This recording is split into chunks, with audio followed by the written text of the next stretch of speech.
예수께서 돌이키사 제자들을 보시며 베드로를 꾸짖어 이르시되 사탄아 내 뒤로 물러가라. 내가 하나님의 일을 생각하지 아니하고 도리어 사람의 일을 생각하는도다 하시고 우리와 제자들을 불러 이르시되 누구든지 나를 따라오려거든 자기를 부인하고 자기 십자가를 지고 나를 따를 것이니라. 누구든지 자기 목숨을 구원하고자 하면 잃을 것이요 누구든지 나와 복음을 위하여 자기 목숨을 잃으면 구원하리라. 사람이 만일 온 천하를 얻고도 자기 목숨을 잃으면 무엇이 유익하리요? 사람이 무엇을 주고 자기 목숨과 바꾸겠느냐? 누구든지 이 음란하고 죄 많은 세대에서 나와 내 말을 부끄러워하면 인자도 아버지의 영광으로 거룩한 천사들과 함께 올 때에 그 사람을 부끄러워하리라. 아멘. 아멘. 오후 4시가 되면 장경도 목사님이 오셔서 이렇게 말씀을 증거하세요. 근데 여러분들도 좀 많이 참석하셨으면 좋겠어요.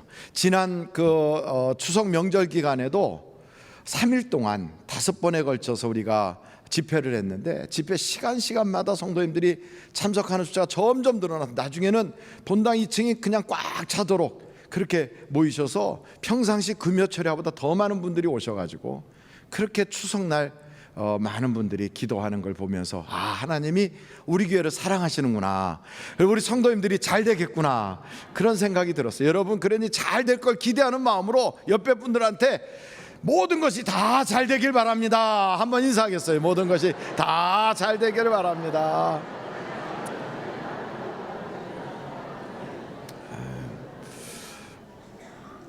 그 명절날도 그 대전에서부터 올라오셔서 말씀을 증거하시는 게 쉬운 게 아니고요, 매주 오셔서 그렇게 말씀 증거하는 게 쉬운 게 아니거든요. 그 교회 가서 보니까 장 목사님이 담임 목사이신데 그 교회를 오전만 예배드리고 오후에는 우리 교회로 오시니까 그 교회 성도들은 장 목사님을 TV에서나 보지 자기 교회에서 잘 못 만난다고 입이 대빵 나와 있어요. 그리고 많은 분들이 그 피해가 있어서 교회 성장에 아주 지극히 어려움이 있는 거죠. 그 피해를 당하면서도 하늘비전교회 오셔서 매주 말씀을 증거하고, 그것은 자기 교회 목회하는 목사는 별로 원하는 길이 아니거든요. 그런데 왜 그러느냐?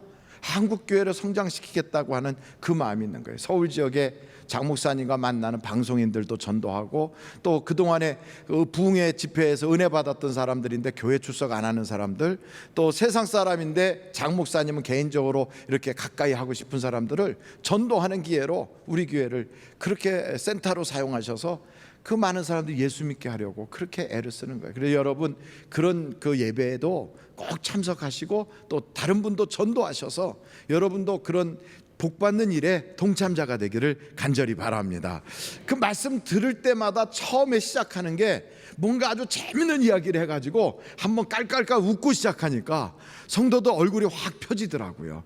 그래서 저도 저걸 좀 해보고 싶은데, 근데 그게 안 돼요. 그게 그렇게 쉬운 게 아니에요.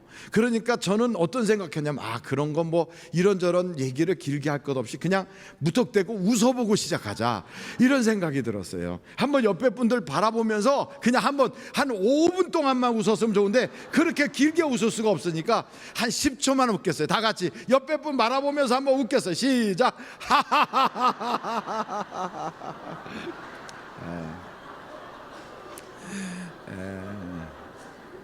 어떤 사람이 처음 와서 교회 왔더니 별꼴을 다 당한다고.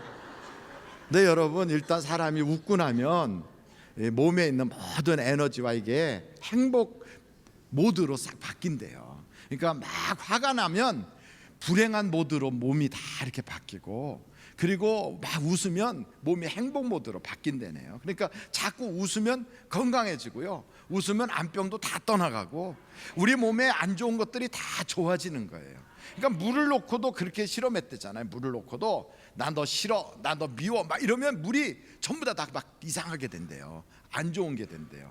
그런데 그 물을 붓고 사랑해, 좋아, 행복해 막 그랬더니 물이 다 육각수가 되더라는 거죠. 그러니까 여러분, 우리의 몸을 이거 생각하면서도 나는 행복해, 나는 복받았어, 우리 옆에 사람 바라보면서도 행복해, 이렇게 자꾸 하다 보면 행복도 전달되고 행복이 내게도 오고 내 몸은 행복 모드로 싹 바뀌는 거예요. 할렐루야. 그러니 여러분, 오늘도 이 예배를 통하여 여러분들이 다 행복해지고 복받기를 간절히 바랍니다. 아브라함 링컨이라고 하는 사람이 있는데, 이 링컨이라고 하는 양반이 생긴 게 워낙에 좀 못생겼나 봐요. 근데 오늘날 우리가 보기에는 괜찮은데 그 당시에는 꼭 고릴라 같이 생겼다고 느낀 거죠. 아브라함 링컨이 말을 타고 이렇게 가는데 웬 여자가 말 타고 이렇게 마주 오다가 이 개울을 건너는 바인데 그 개울 중간에 서가지고 안 가고 아브라함 링컨을 이렇게 쳐다보더래요. 아브라함 링컨은 남이 쳐다보니까 탁 쳐다본 거죠. 하이 하고 웃었더니 이 여자는 웃지도 않고 쳐다보더니 와 진짜 못생겼구나 그러더래요. 그 사람이 아무리 그래도 못생긴 사람한테도 못생겼다면 싫은 거거든요. 진짜 못생겼다고 그래서, 그러니까 아브라함 링컨이 그랬대잖아요. 그거야 뭐 제 탓이 아니지 않습니까? 이렇게 얘기했대. 그 뭐 못생긴 게 제가 뭐 못생기고 싶어서 못생긴 게 아니니까 제 탓이 아니지 않습니까? 그랬더니 그러면 왜 밖에 나돌아다녀요? 그러더래요. 그 얘기를 딱 들으니까 제가요 대통령 선거 지금 하느라고 돌아다니고 있어요.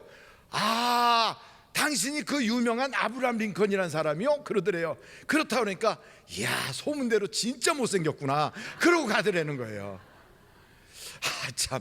그러면서 아브라함 링컨이 그래요. 자기의 인생은 너무나도 고통이 많았다고. 어렸을 때 어머님 세상 떠나고 19살 때 누나 세상 떠나고, 그리고 28살인가 9살 때 자기가 사랑했던 사람이 자기 배신하고 떠나가고, 22살인가 할 때 사업하다가 망해가지고 그 빚을 갚느라고 15년 동안이나 빚쟁이한테 시달리고, 그리고 파산한 이후에 또 한번 국회로 진출해볼까 해갖고선 그렇게 초등학교도 1년밖에 공부를 안 했던 사람인데 그 혼자 독학해가지고 그렇게 해서 어떻게 해보려고 그랬는데 4번이나 선거에 떨어지고, 그러니까 선거 떨어지고 뭐 사람한테 배신당하고 세상 일이 안 풀리고 뭐 이런 사람으로 따진다면 아브라함 링컨도 하여간 어디다 명함 내놓을 만큼 그렇게 고생한 거예요. 거기다가 얼굴마저 못생기고 부통령 선거에도 떨어지고 상원의원 선거에도 떨어지고 이렇게 수도 없이 떨어지는 이 양반이 하나님 앞에서 이런 고백을 한 거예요. 여러분 제가 한번 잠깐 읽어볼게 들어보세요. 내가 실패할 때마다 마귀는 와서 나에게 너는 이제 끝장이야 라고 말했지만, 하나님께 기도하면 하나님께서는 아니야 너는 더 큰 일에 도전해야 된다 라고 말씀하셨다. 나는 마귀의 소리보단 하나님의 음성에 더 귀를 기울일 것이다 이렇게 고백을 했어요. 여러분 우리가 실패를 할 수도 있고 고난당할 수도 있거든요. 그러나 이런 여러 가지 어려움이 올 때마다 마귀는 너 끝장이야, 너는 이제 더 이상 안 돼, 너 소망 없어, 너 이제 그렇게 살다가 그냥 인생 그렇게 종치는 거야 이렇게 말할 때마다 우리는 아니야, 내 하나님은 지금도 살아계셔, 하나님은 내 기도에 응답하여 그래서 내게 더 좋은 것을 계획하신단 말이야. 그리고 기도했더니 하나님이 너는 더 큰 일에 도전해라, 너는 내가 더 위대하게 쓸 거야. 하나님 분명히 그리 말씀하시거든요. 그래서 우리는 행복한 사람, 우리는 복받도록 예정되어 있는 인물들, 하나님이 우리를 통하여 하나님의 위대한 일을 계획하고 계시는 하나님의 복에 예정된 인물인 것을 여러분들이 믿으시기를 간절히 바랍니다. 어깨를 쫙 펴세요. 하고 저를 따라 나는 잘 되기로 예정되어 있다. 나는 복받도록 예정되어 있다. 나는 하나님이 사랑하신다. 옆에 사람한테 해서 내가 하나님 사랑받는 거 아세요? 한번 다 같이 그렇게 한번 인사해봐요. 내가 하나님 사랑받는 거 아세요? 옆에 사람한테. 그렇습니다. 우리는 하나님의 사랑받는 사람입니다.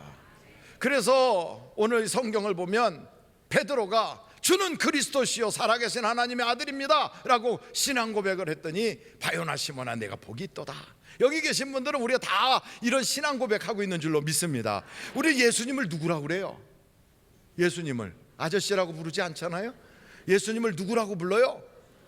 위대한 사람이라고 그럽니까? 아니요, 우리는 하나님의 아들, 그리고 나의 구원자, 우리 그렇게 생각해요. 그런 사람들은 복이 있다는 거예요. 우리는 어떤 복을 타고났느냐? 이 땅에서 매면 하늘에서도 매이고 이 땅에서 풀면 하늘에서도 풀리는 천국 열쇠를 가진 자들이에요.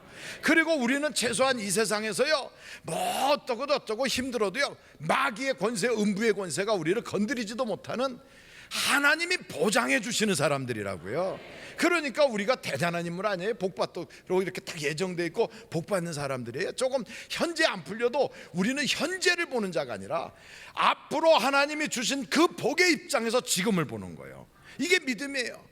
앞으로 하나님이 내 기도에 응답 주시고, 앞으로 지금의 여러 가지 장애와 고비를 뛰어넘어서 내가 그 간증의 자리에 서서 지금을 바라본다면, 지금은 고비가 아니고 고난이 아니라 내 인생의 간증이 멋있어지게 하는 과정이에요.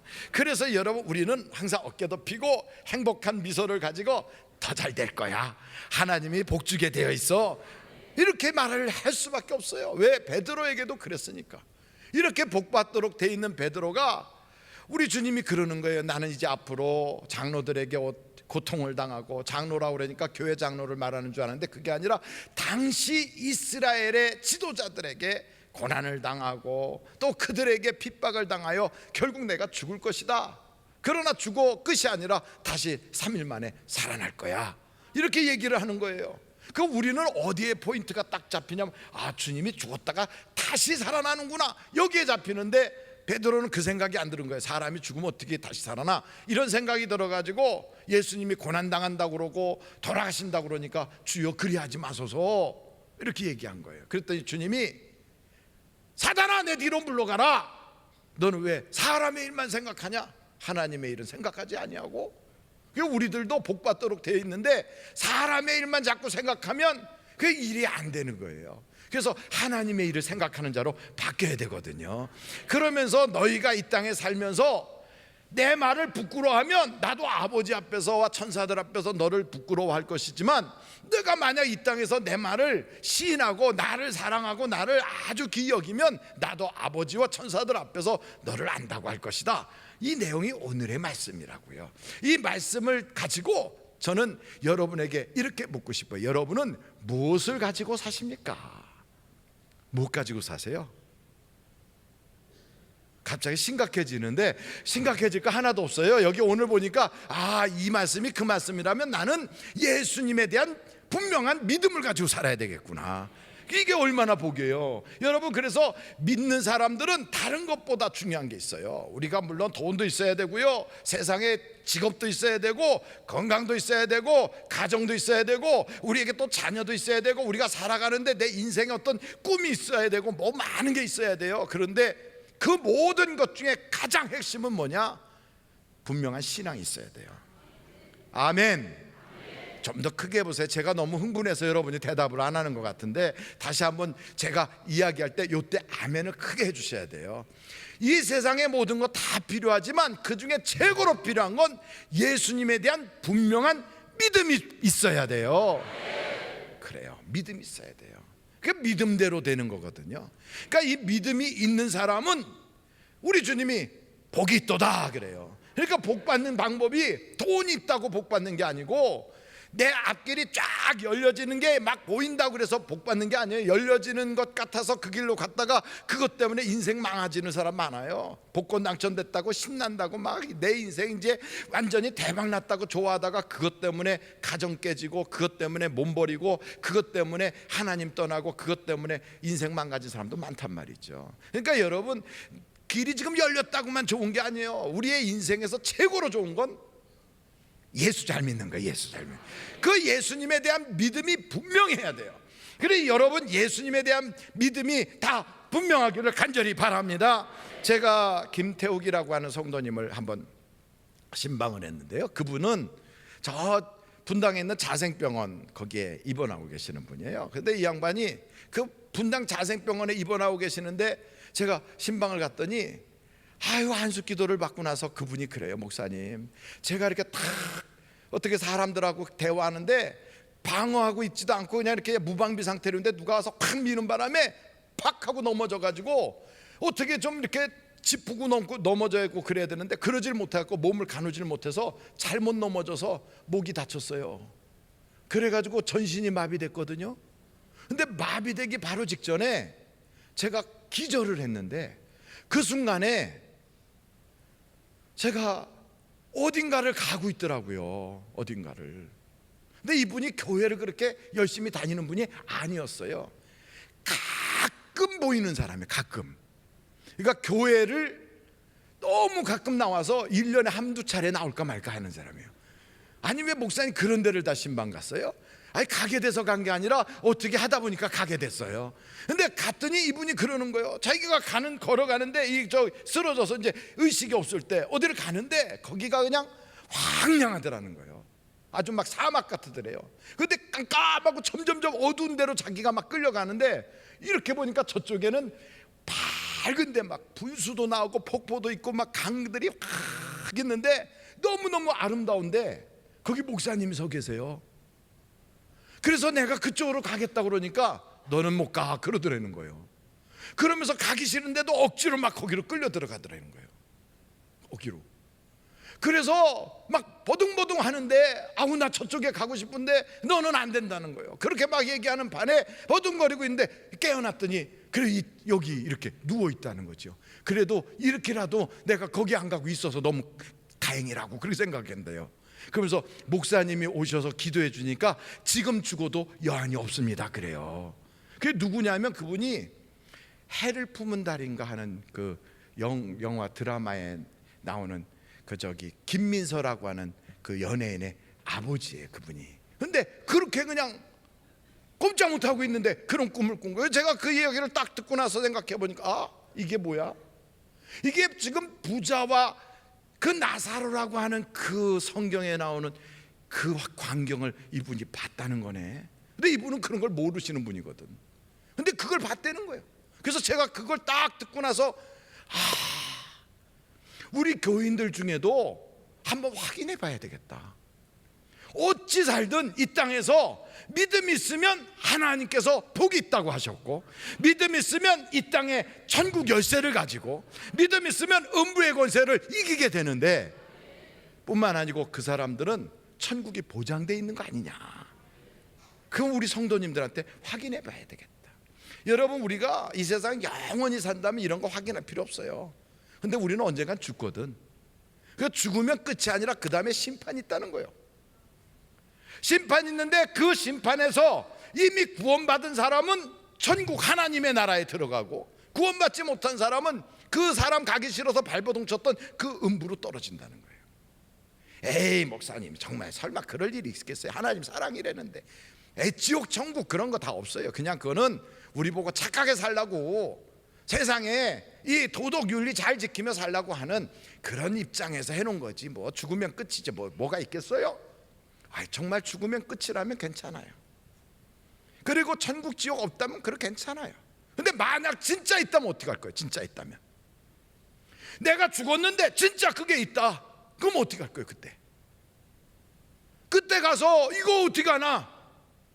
그때는 늦었단 말이죠.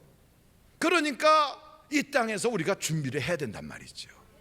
여러분 그런데 이 세상에서 죽었다가 살아난 분은 공자님도 아니고 부처님도 아니고 소크라테스도 아니고 위대한 무슨 누구도 아니에요.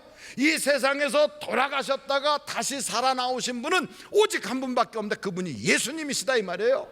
그 예수님이 뭐라고 말씀하셨냐면 너희들은 절대로 지옥만큼은 가지 마라. 지옥은 가지 말라는 거예요. 거기 사람 살 곳이 못 된다는 거예요. 그러니 그분이 뭐라 그래요? 우리한테 미리 준비를 해야 된다 이거예요. 하나님의 나라에 들어갈 수 있도록 준비해야 된다. 한번 그럼 여쭤볼게요. 하나님 나라에 들어갈 준비가 되었습니까? 저쪽에 몇 사람은 아멘, 그런데 이쪽에 몇 사람은 수상한 거예요. 그래도 한번 제가 확인하고 싶어서 여러분한테 여쭤봤는데 성경에 분명히 나와 있거든요. 한번 여러분 요한복음을 한번 찾아보세요. 요한복음 3장이에요 5절로 7절까지 한번 같이 읽어보세요. 다 같이 시작. 예수께서 대답하시되 진실로 진실로 내게 이르노니 사람이 물과 성령으로 나지 아니하면 하나님의 나라에 들어갈 수 없느니라. 육으로 난 것은 육이요 영으로 난 것은 영이니 내가 내게 거듭나야 하겠다 하는 말을 놀랍게 여기지 말라. 그러니까 사람이 어떻게 해야지 하나님 나라에 들어가요? 물과 성령으로 거듭나야 된대요. 물과 성령으로. 그러니까 물과 성령으로 거듭난다 이 말은 다른 말로 말하면 육신은 육에서 나온 거지만 우리의 영은 영으로 거듭이 나야 된다는 거예요. 그러면 어떻게 해야지 됩니까? 이거 이렇게 묻는 분에게 여러분 사도행전에 이런 말씀이 있어요. 한번 사도행전을 찾아보세요. 사도행전 3장이에요. 3장. 사도행전 3장 19절 말씀 같이 한번 읽어보실까요? 시작. 그러므로 너희가 회개하고 돌이켜 너희 죄 없이 함을 받으라. 이같이 하면 새롭게 되는 날이 주 앞으로부터 이를 것이요. 그러니까 우리가 새롭게 된단 말이에요. 새롭게 거듭난단 말이에요. 어떻게 하면? 죄 없이 함을 받으면. 이 죄 없이 함을 받는 게 다른 게 아니에요. 회개해야 돼요. 회개. 그러니까 여러분 회개를 하면 죄 없이 함을 받고 새롭게 되는 거예요. 옛사람이 아니라 새사람이 되는 거예요. 우리가 교회만 오면 회개하라 회개하라 그래요. 왜 회개하라고 그러느냐? 이 회개를 해야만 바로 사도행전 한번 2장도 한번 살펴보세요. 2장 38절 같이 한번 읽어보실까요? 시작. 베드로가 이르되 너희가 회개하여 각각 예수 그리스도의 이름으로 침례를 받고 죄 사함을 받으라. 그리하면 성령의 선물을 받으리니. 회개가 먼저 조건이라고요. 회개가. 그 회개는 뭐냐? 내가 죄를 졌으면 죄에 대해서 그 죄를 잘못했다고 용서를 구하는 게 회개예요.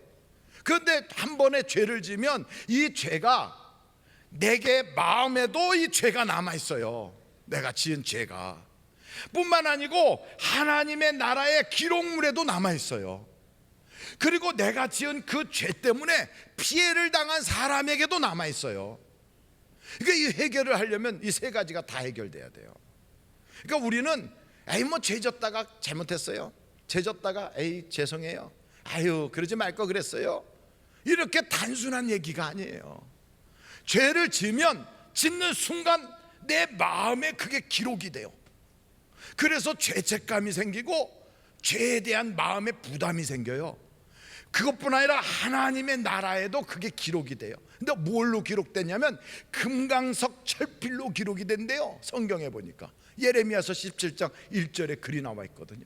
그것뿐 아니라 나의 죄 때문에 피해를 입은 사람은 그 피해가 아주 삶에 꽉 각인이 되도록 엄청나게 남아있어요.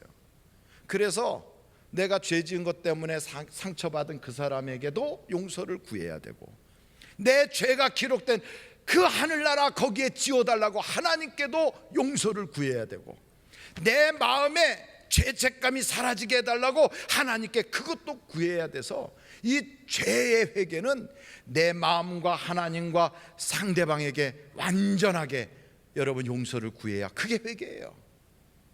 그리고 나서 또 가서 해코지하고 또 가서 뭐 염장질하고 이러는 것은 회개가 아니에요. 한번 그렇게 잘못했다고 했으면 하지 말아야 되는 거예요.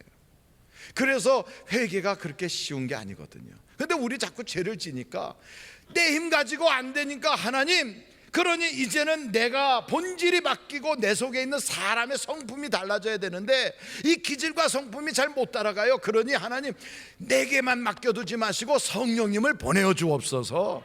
그래서 성령을 내가 받아야 되는 거예요. 오늘 보니까 회개를 하면 성령님이 우리에게 오신대요. 그러니까 교회 다니면서 천국 갈 자신이 있습니까?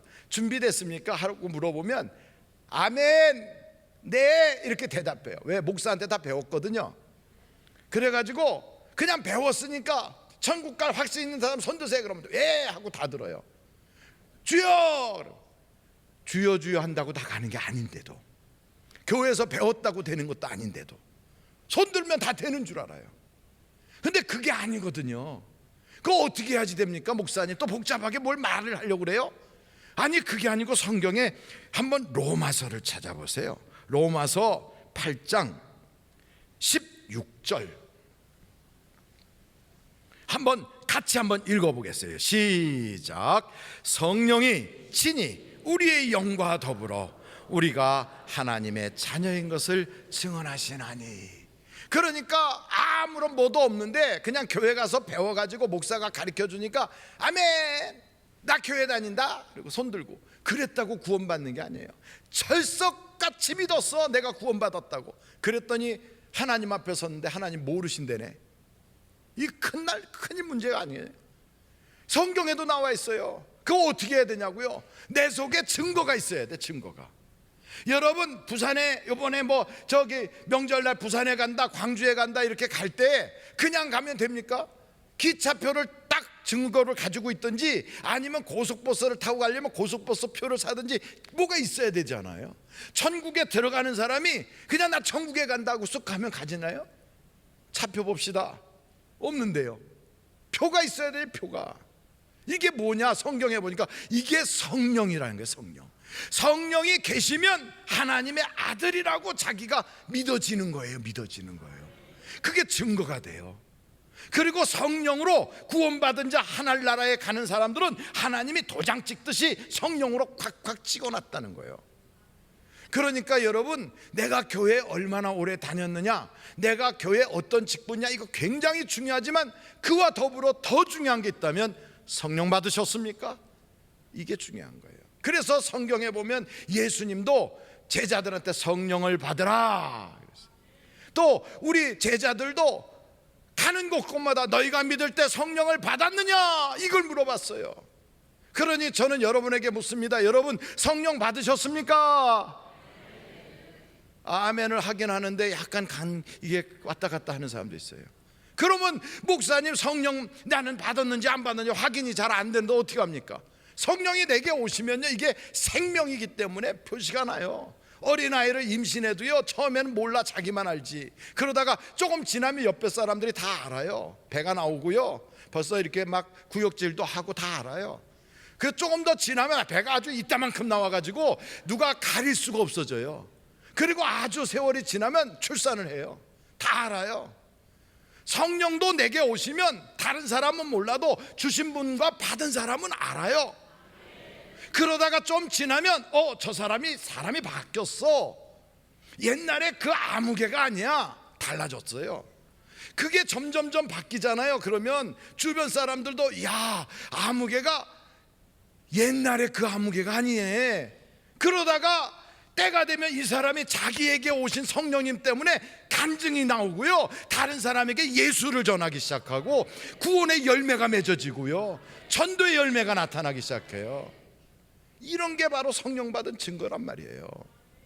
그 성령이 내게 오시면 왜 할 말이 없겠어요? 한번 생각해 보세요. 내가 냉면 한 그릇만 맛있게 먹어도, 내 돈 주고 먹어도 내가 할 말이 있어요.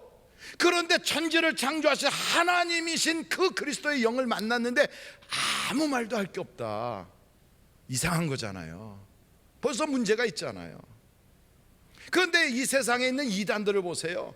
그 성령은 우리 주님께서 내가 떠나면 너희에게 성령을 주리라, 예루살렘을 떠나지 말고 모여 기도해라. 그랬더니 모여서 기도했더니 오순절날 성령이 임해갖고 방언이 막 터지고요, 하나님을 높이는 역사들이 나타났잖아요. 이 역사가 거기서만 있었던 게 아니라 사마리아에도 있었고 곳곳에 있어요. 그게 지금까지 오고 있단 말이죠. 그런데 저 이단들은요 그렇게 얘기 안 해요. 다른 보혜사가 있대요. 그래갖고 그 보혜사를 지가 받은 사람이 그 한 사람이 어떤 사람인데 그게 자기가 무슨 증인이고 자기가 무슨 이긴 자고 그딴 소리하고 성령님을 회방한단 말이에요. 성령을 회방하는 자는 구원받지 못해요. 그런 인물들이 여기 지금 모여 있어요. 거기 안 간 걸 여러분 축하드리는 거예요.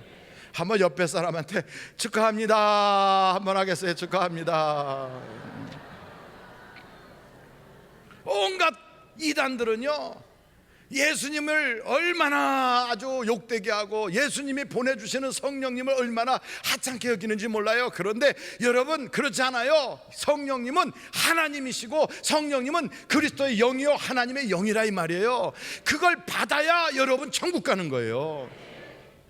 그래서 저는 목회하면서 내내 주장한 게 그거예요. 교회 오래 다니는 것 중요합니다. 성경 많이 하는 것 중요합니다. 그리고 교회에서 열심히 봉사하는 것 중요합니다. 그러나 가장 중요한 핵심은 성령 받으셔야 됩니다. 그럼 목사님 성령 어떻게 받아요? 다른 거 없어요. 오늘 사도행전에서 그랬잖아요. 회개하고 믿으면 성령이 오신다는 거예요. 그리고 우리 주님이 그랬어요. 구하라 그럼 주실 것이요, 찾으라 그러면 찾을 것이고, 문을 두드려라 그럼 열리리니, 아버지한테 자식이 아버지 떡 주세요 그런데 돌멩이 갖다 주고, 아버지 생선 주세요 그런데 뱀 갖다 주는 아버지가 어디 있겠느냐. 너희가 구하는 자에게 하나님은 성령을 주시리라 그랬어요. 그래서 오늘 여러분, 내게 성령을 주옵소서 하고 기도하면 그 기도로 인하여 하나님이 성령을 아낌없이 주실 것이고, 성령님이 내게 찾아오셔서 나를 이끌어 가신다 이 말이에요. 그러면 이제부터 내가 주인 노릇하지 않고요, 성령님이 나의 목자가 되고 성령님이 나의 인도자가 되는 거지요. 이런 사람들은 생각이 바뀌어요. 그전에는 내 생각대로 내 마음대로 살았는데, 이제는 하나님이신 예수님이 나의 구세주가 되고 나의 주인이 돼서 예수님을 주인이라고 그래요. 그래서 주님 그러면, 전에는 내가 주인이었던 사람이 이제는 예수님이 주인이 된 삶을 산다고요. 저는 여러분들이 이런 성령 받으시기를 간절히 바랍니다. 그러니까 중요한 게 뭐예요? 예수 믿는 사람은 이렇게 예수님에 대한 분명한 믿음을 가지고 살아야 돼요. 두 번째 있어요. 오늘 이 성경의 말씀을 딱 보니까 베드로가 그런 믿음은 있었지만 생각이 잘못돼 가지고 사람의 생각을 하지 하나님의 생각을 못했단 말이에요.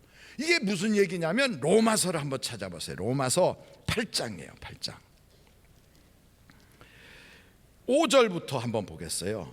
로마서 8장 5절부터 8절까지 한번 같이 읽어보겠어요. 시작. 육신을 따르는 자는 육신의 일을, 영을 따르는 자는 영의 일을 생각하나니, 육신의 생각은 사망이요 영의 생각은 생명과 평안이니라. 육신의 생각은 하나님과 원수가 되나니, 이는 하나님의 법에 굴복하지 아니할 뿐 아니라 할 수도 없음이라. 육신에 있는 자들은 하나님을 기쁘시게 할 수 없느니라. 육신의 생각과 영의 생각이 있어요. 사람의 생각이 있고 하나님이 주시는 생각, 사람의 일을 생각하는 것과 하나님의 일을 생각하는 그 생각이 있다고요. 그러니까 베드로가 딱 말리잖아요. 주님 그리하지 마소서. 막 이렇게 강권까지 해요. 그때 주님이 사단아 내 뒤로 물러가라. 너는 나를 넘어지게 하는 자야. 그러면서 사단의 생각 받으면 넘어진다는 얘기를 하는 거예요. 그러시면서 너는 사람의 일을 생각하고 하나님의 일을 생각하지 않는도다. 사람의 일, 육체의 일을 생각하는 사람은 그는 육신의 영, 육의 영향을 받은 거예요. 하나님의 일, 하나님의 그 일을 생각하는 사람은 영의 생각을 쫓아가는 거예요. 그래서 저는 여러분들이 다 영의 생각하기를 간절히 바라요. 그럼 목사님 영의 생각이 무슨 생각이에요? 오늘 여기 말씀해 보니까 그러잖아요. 베드로가 예수님을 말려요. 뭘 못하게 말리냐면, 예수님 왜 쓸데없는 고통을 당하려고 그래요? 예수님 왜 그렇게 고난 당하려고 그래요? 왜 십자가를 짊어지고 죽으시려고 그래요? 그런 거 하지 마세요. 그런 거 해도 그거 다 쓰잘데없는 거고 그거 다 소용없어요. 그래 이왕이면 예수님 그냥 확 점령해버리고 그리고 모든 사람에게 왕 노릇하세요. 지금 그 얘기하는 거예요. 무엇을 하지 말라는 겁니까? 십자가 지지 마세요. 그 얘기하는 거예요. 그러니까 여러분, 육신의 생각은 멸망이고요, 육신의 생각은 하나님과 원수가 되고요, 육신의 생각은 하나님을 기쁘시게 못해요. 근데 그 육신의 생각이 뭔가 봤더니 십자가 지지 마세요 하는 거예요. 영의 생각은 뭐냐? 우리 주님이 모세가 광야에서 그 구리뱀을 들고 모든 사람들이 그 구리뱀만 보면 독이 다 빠져나가고 죽을 자가 살아난 것처럼 인자도 들려야 하리니, 그래서 십자가 지시겠다는 것이 바로 영의 생각이에요. 우리에게도 똑같아요. 가정에서도 교회에서도 세상에서도 우리 십자가가 다 있어요.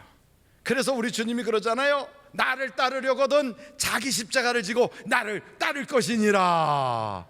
저는 여러분들이 자기 십자가를 제대로 짊어지기를 간절히 바랍니다. 그러니까 육신의 생각은요, 십자가를 버리고 싶어져요. 왜 나한테만 이런 불편함을 주나? 왜 내게는 이런 어려움이 있어? 아유 나 이거 싫어. 십자가 피해가고 싶고 십자가 짊어지기 싫고 십자가 내던지고 싶고 다 그래요. 어떤 사람은 십자가 질질 끌고 다니고 십자가는 목걸이만 하고 다니지 장식으로만 달지 자기에게 주어진 십자가를 안 가지려고 그래요. 안 가지려고. 왜요? 그 고난이거든. 그게 힘든 거거든. 희생이거든요. 죽음이거든요. 안 하고 싶은 거예요. 그래 가정에서도 십자가가 있어요. 식구들 때문에, 가족들 때문에. 교회와도 십자가가 있어요. 사명 때문에, 내게 주신 직분 때문에. 세상에 나가서도 십자가가 있어요. 근데 이걸 오해를 해가지고 십자가가 있다니까 무조건 눌려서 하는 게 십자가인 줄 알아. 그냥 가정에서도 그냥 뭐라 그러면 그냥 혼자서 내가 알아서 다 혼자 그냥 다 짊어져야지 뭐, 내가 혼자 희생 다 해야지 뭐, 그게 십자가인 줄 알아요. 아니에요. 세상에 나와서 직장에서 하다가도 모든 것 어려운 덤팽이는 내가 다 뒤집어 쓰고 내가 다 그런 모함도 혼자 받고 그러면서 나는 십자가 지는 거야. 아니에요. 교회에서 일할 때도 그러고 그거 아니에요. 예수님은 십자가를 지실 때 그 십자가를 짊어지는 분명한 목적이 있었어요. 목적이. 한번 절단해 보세요. 십자가를 목적 없이 지면 안 된다. 목적이 있어요. 목적이. 인자가 그 고통을 당하고 그 고난을 겪는 것은 나로 하여금 모든 사람이 구원받게 하겠다. 이게 예수님의 말씀이에요. 가정에서 십자가를 짊어지는 건 그 십자가 져가지고 다른 사람들이 에이그 교회 다니는 게 뭐 저래 이 소리 하라고 십자가 지는 게 아니에요. 전도하려고 십자가 지는 거예요. 영혼 구원하려고 십자가 지는 거예요. 그게 아니라면 십자가를 왜 집니까? 교회에서도 마찬가지예요. 왜 십자가 집니까? 이걸 통하여 실족하는 사람이 없이 다 같이 신앙이 성장하고 다 같이 구원받고 하나님의 영광을 드러내게 하기 위해서 십자가를 지는 거예요. 세상에 나가서도 그래요. 그래서 여러분 그냥 고난당하고 그냥 밟히고 그냥 어려움 당하는 게 십자가가 아니라 십자가는 분명한 목적이 있어요. 목적의 첫째가 영혼 구원에 있어요. 영혼 구원. 한번 절단해서 영혼 구원하기 위해서 십자가 지자. 그래요. 그래서 그냥 십자가 지는 게 아니에요. 내가 이런 뭐 할 때 사실 그런 어려움이 다 있어도요 그거를 그냥 가서 해버리면 상대방이 몰라요. 어떤 자매가 그러더라고요. 집에 가서 아버지를 한번 꼭 안아주고 아버지 사랑해 이렇게 말을 하라고 시켰대요. 그랬더니 그 자매는 아버지가 별로 안 좋아갖고 아버지를 싫어하고 있었는데 교회에서 그렇게 하라고 그러니까 어쩔 수 없이 가서 그냥 목사님 말씀에 순종하는 셈 치고 가서 아버지를 딱 안았대요. 그러니까 아버지가 깜짝 놀라서 이렇게 주춤주춤 하더니 너무 좋아서 행복해 하니까 아버지 귀에다 그랬대요. 아버지 사랑해. 그러니까 나도 널 사랑한다 그러더래요. 그래서 그 다음에 탁 내려가지고 그렇지만 내가 원해서 한 건 아니야. 교회에서 하라고 그래서 그렇게 한 거야. 목사님이 집에 가서 아버지 사랑해 하고 안아주라고 그래서 안아준 거야. 아버지 오해하지 마요 이랬대요.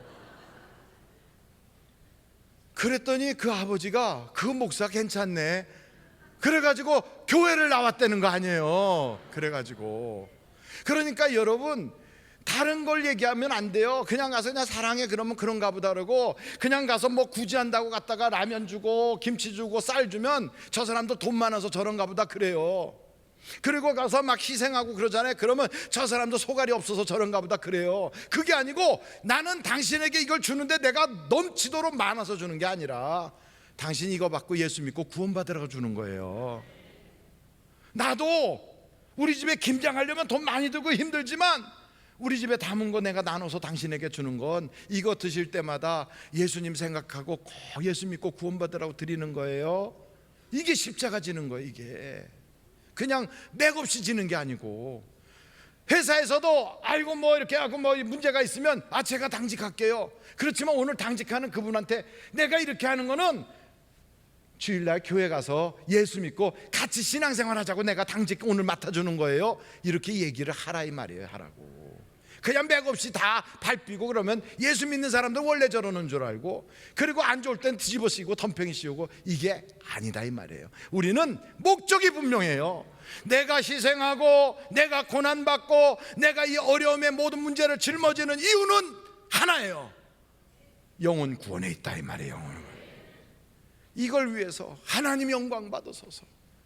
이걸 통하여 하나님, 내가 하나님 때문에 이렇게 짊어지는 거 하나님 한번 살펴주세요. 이게 우리의 십자가예요.